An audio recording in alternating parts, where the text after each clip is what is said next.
So I wanted to talk about a couple of articles here. These are two. I mean, they're pretty much similar. They're pretty much similar articles in regard to how the kind of the mentality of the centrists in the party of the Democratic Party, showing which side they're on and who they're backing, and obviously who they hate, which is Bernie Sanders. So this is an article from Huffington Post. This is the first article I'm going to go over. So the title of this article says, "Centrists wage war on democratic socialism and the, quote, extremely online." And the subheadline says, "At a third-way conference, the barriers to a 2020 Democratic win were clear. Bernie Sanders and Medicare for all. But Elizabeth Warren was acceptable."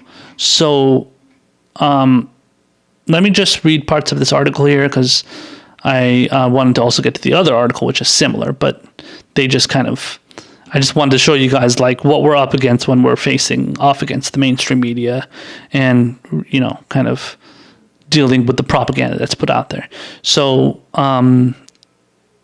it says here, parts of a conference here sponsored by the Third Way think tank neatly matched a progressive's caricature of Democratic centrists.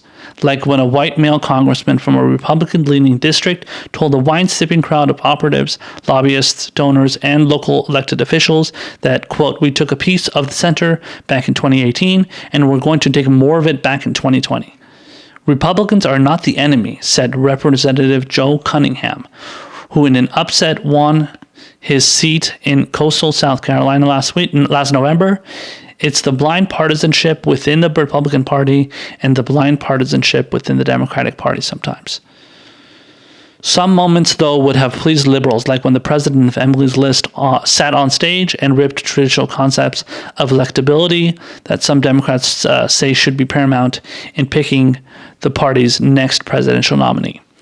The driving force of electability is a backward-looking strategy," Stephanie Shryock said. "If we focus on what happened in 2016 and fight that campaign, we will lose this election."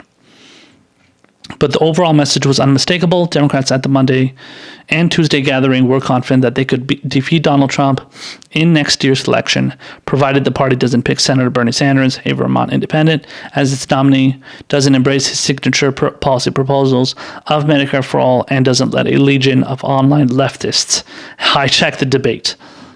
I think we know who that is. That consists of many people like myself and many people that I know on Twitter. They consider us, I guess, hijackers of leftist debates, or online leftists hijacking the debate. Quote, it says, "I believe a gay Midwestern mayor can beat Trump. I believe an African-American senator can beat Trump. I believe a Western governor, a female senator, a Latino Texan, or a former vice president can beat Trump." Third Way President John Cowan said in a Tuesday morning speech, referring to some of the candidates in the crowded primary race. "But I don't believe a self-described democratic socialist can win, nor a Democratic Party that embraces those views or allows itself to be as easily defined and labeled by them." Or as former Obama administration White House Communications Director Jen Psaki put it, "If we don't nominate a self-proclaimed socialist, we'll probably be okay." It says Sanders and his team were predictably unwelcome, referring to the event. It says, "He and his folks have made it clear that he is not interested in us, and I think that feeling is mutual," said Lene Erickson, the senior vice president for politics for the Washington-based Third Way, which bills itself as touting modern center-left issues. By the way, the candidates that did attend this event, 10 of them were attending, was Biden, O'Rourke, Cory Booker, Michael Bennet, John Delaney, Kamala Harris, Julian Castro, Amy Klobuchar, Kirsten Gillibrand, and Pete Buttigieg. It says the focus on Sanders and Medicare for all as huge negatives for the prospects of defeating Trump was overwhelming. Other liberal or leftist priorities drew the occasional raised eyebrow or warning as going too far. An official with the International Brotherhood of Electrical Workers cautioned that implementing the new Green New Deal would cost jobs for his members, but they weren't dwelled on. And the party's other presidential candidates, even those on the party's left wing, such as Massachusetts Senator Elizabeth Warren, were treated with kid gloves. Yeah, I'm sure. It says the Sanders campaign responded with a statement noting the candidate's strength in public polling against Trump and questioning third way's motivations. The Democratic Party will be weaker if we take third way's advice on a strategy that antagonizes no one, stands up to nobody, and changes nothing, campaign manager Faz Shakir said. This is a Washington think tank that takes money from Wall Street, so if third way is the opposition to Bernie Sanders' campaign, which is leading Trump in over 24 polls, we welcome the contrast. Very good statement. It says the group's narrow focus on Sanders and its decision to largely ignore and even praise Massachusetts Senator Elizabeth Warren has raised eyebrows among operatives belonging to both the party's liberal and moderate wings. In 2013, two senior third-way officials lambasted Warren in an op-ed calling her politics fantasy-based blue state populism. The group now sees her differently. At the least, she's viewed as a more palatable alternative to Sanders. Quoting the Lene Erickson, it says, she's been very clear she wants to mend capitalism, reform capitalism, Erickson said. I think that's a very popular sentiment across the Democratic Party and the country. That's not getting over your skis. It says the other major reason for the revised attitude, Warren is more of a team player, she said, noting her history of raising money for more moderate colleagues like Senator John Tester of Montana and former Senator Heidi Heitkamp of North Dakota. That contrasts her, Erickson said, to the cabal of people who have decided there's only one right way to be a Democrat. It says Warren has never bossed candidates from other states around and said this is the only way to be a Democrat. It says the concerns about Medicare for All as a political liability stems from the group's belief that Democrats have the upper hand on most of the major policy fights likely to mark the 2020 campaign, and pushing further to the left on healthcare as well as immigration can only squander those advantages. And it just talks about a bunch of things regarding ICE, which is the Immigration and Customs Enforcement Agency. Says we already saw Republicans run their playbook in the 2018 midterms. We know what they're going to say. They're going to try to peg Democrats as socialists, and we shouldn't make their job easier. Yeah, but when you have good policies, what difference does it make? If you have good policies, then the socialism label goes out the fucking window. And it says there's the potential that the extremely online voters who are paying attention right now will be able to drive the direction of the campaign. Erickson said, unfortunately, it could be in a direction that has very little to do with what the rest of the Democratic primary voters actually really want. Who the fuck are you to speak on behalf of what people want? You represent Wall Street. You don't even know what the fuck you're talking about. You don't even know regular people. You don't know what they're going through. Stop fucking talking about shit as if you pretend you know what you're doing.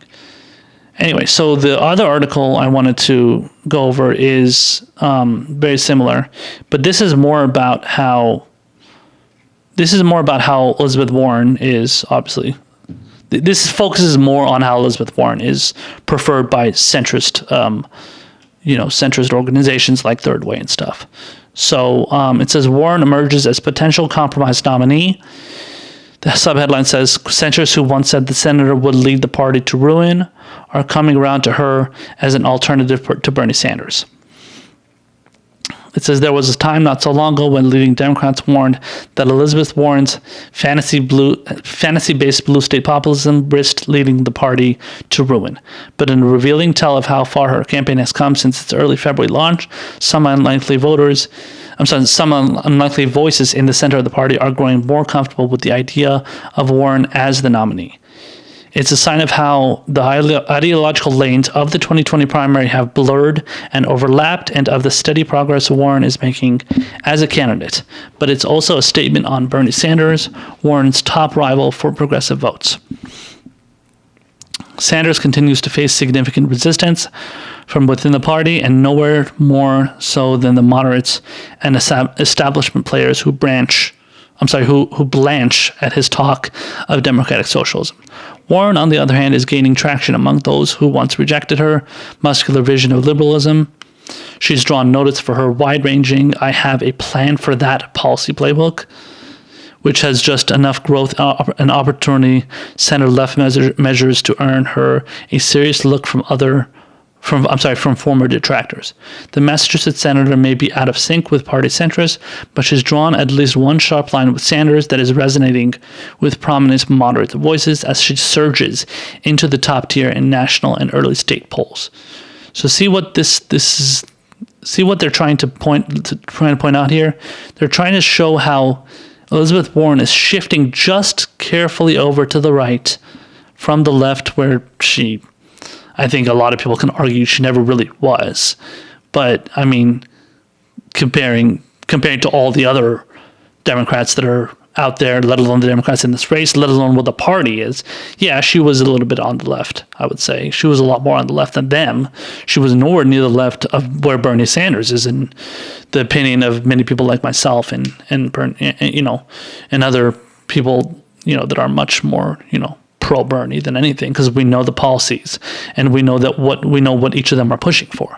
So yeah, it's very clear what they're trying to push here. It's a narrative that is so clear about how Elizabeth Warren is just tolerable enough for them to support because she's not Bernie Sanders, and obviously it's clear that she's grifting off of a lot of his policies and then rebranding them as her own, and then pretending that she's the she's the innovator of these policies. So, quoting co-founder of Third Way, the same think tank we were talking about, or we have been talking about, it says one is a democratic capitalist narrative, the other is a socialist narrative.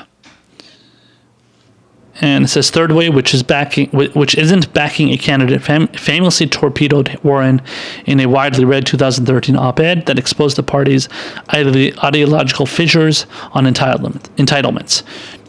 Quote, nothing would be more disastrous for Democrats than to adhere to Warren's brand of economic populism, wrote two of the think tank's leaders in a piece that drew condemnation from progressives.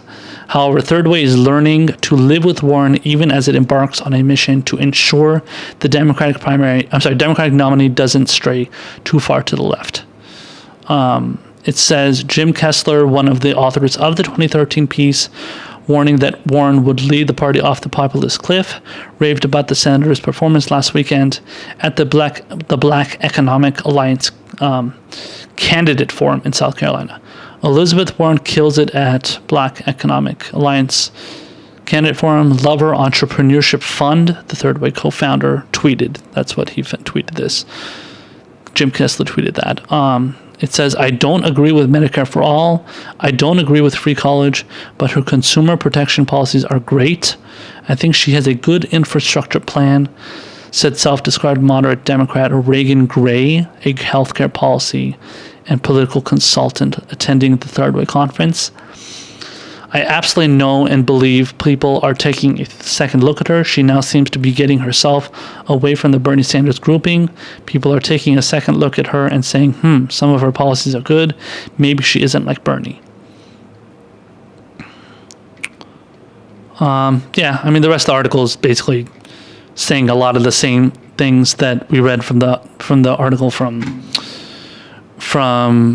what was that article from? It was HuffPost, yeah. So it's the same kind of stuff. They're quoting Jen Psaki, the same person that was working as communications director for Obama, and talking about how she supports a lot of the centrist policies and views Warren as better than Bernie and all that stuff. Same usual shit.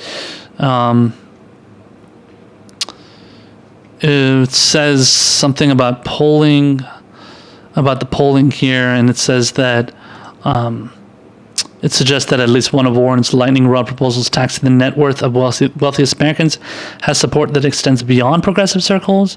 According to a recent Morning Consult survey, 61% of all voters favored her 2% tax on households worth at least 50 million. Why wouldn't they? But that's the thing. See, that's exactly the point. I pointed on this in my segment last week. The raising 2% for over 50 million. That means anybody making $49 million doesn't get taxed for doesn't get that 2% tax.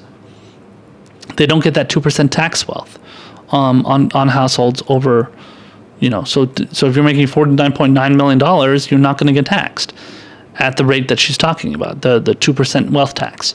So yeah, that's a problem. If you're giving a break to people that are making under $50 million, you're not a progressive. And the people that support, of course they support that, because they're okay with the fact that, because they know that people that are making 10 million, 20 million, 30 million, 40 million are going to be fine under Elizabeth Warren's plan.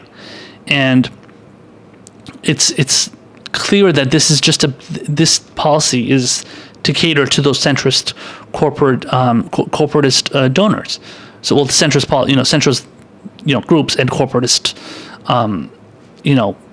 funders, donors, lobbyists, all that stuff. So, I mean, it should not be a surprise that there are so many people backing Elizabeth Warren now, because she's getting a ton of attention for policies that the centrists like. And then, but what happens is the establishment is portraying it as if it's progressive. So look at this. Let me just read this part to you again. It says polling suggests that at least one of Warren's lightning rod proposals, taxing the net worth of the wealthiest Americans, has support that extends beyond progressive circles. But the reason why that's going beyond so-called progressive circles is because it's not a progressive policy. If it was a progressive policy, only progressives would be supporting it. But because the taxes for people that are only making above 50 million, then people end up getting away with not getting taxed very much that are making under 50 million. So Elizabeth Warren is not a progressive, and she is not doing anything that is catering to progressive ideals. What she is doing is she is putting rhetoric out there that says she's in favor of progressive ideals, but then in the back room behind the curtain, she's doing things completely different, because she's sucking up to the specific lobbyists and donors and doing the people that run those basically fundraisers that we've been talking about, that all the other candidates that go to. She's trying to cater to those people. Now, whether she's done the fundraisers, I think she has done fundraisers. I haven't specifically looked into it, but I wouldn't be surprised if Elizabeth Warren was doing fundraisers, just like all these other candidates have been doing and are doing and have done, and have always been on record loving to take part in. So. But yeah, so Elizabeth Warren is doing the job of the